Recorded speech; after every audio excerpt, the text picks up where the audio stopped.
ایک عورت کو 3 مہینے کا حمل تھا اور وہ عمرے کے لیے چل پڑی،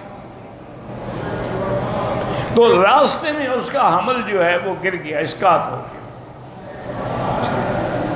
تو اب وہ کتنے دنوں کے بعد عمرہ کرے گی؟ میری بیٹی اسقاط ہو یا ویسے صحیح بچہ اپنے وقت پہ پیدا ہو، جب خون بند ہو جائے تم پاک،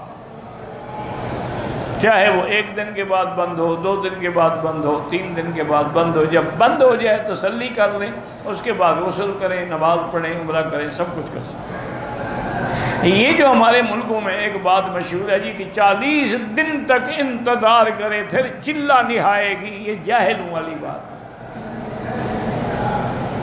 وہ تو حکم یہ ہے فقہا کا کہ اگر خون بند نہیں ہو رہا تو اس کی حد ہے کہ ہم 40 دن تک انتظار کریں گے۔ 40 دن کے بعد بھی بند نہ ہو تو اب استحاضہ ہے، وہ چاہے خون آتا رہے، وہ نماز بھی پڑھ سکتی ہے، روزہ رکھ سکتی ہے، ورنہ اس کے پاکی کے لیے کوئی شرط نہیں کہ 40 دن 2 دن کے بعد۔ آج کل جیسے ہسپتالوں میں ڈاکٹر وغیرہ جو ہے، میڈیکل چونکہ بڑا ایڈوانس ہے، وہ فوراً ولادت کے بعد انجیکشن دے دیتے ہیں، اس کا نتیجہ یہ ہوتا ہے کہ 24 گھنٹے میں خون بند ہو جاتا ہے۔ تو اگر خون بند ہو جائے تو عورت پاک ہے، لیکن تسلی کیا کریں۔ دیکھیں نا، ہمارا دین اتنا کامل دین ہے،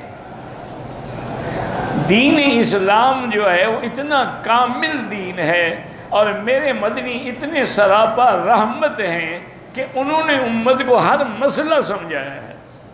کہ عورت کو بھی چاہیے کہ اپنے بدن کے اندر کپاس رکھے اور پھر تسلی کرے کہ کپاس پہ کوئی دھبا داغ لگتا ہے کہ نہیں لگتا، نہیں لگتا تو اب پاک ہو۔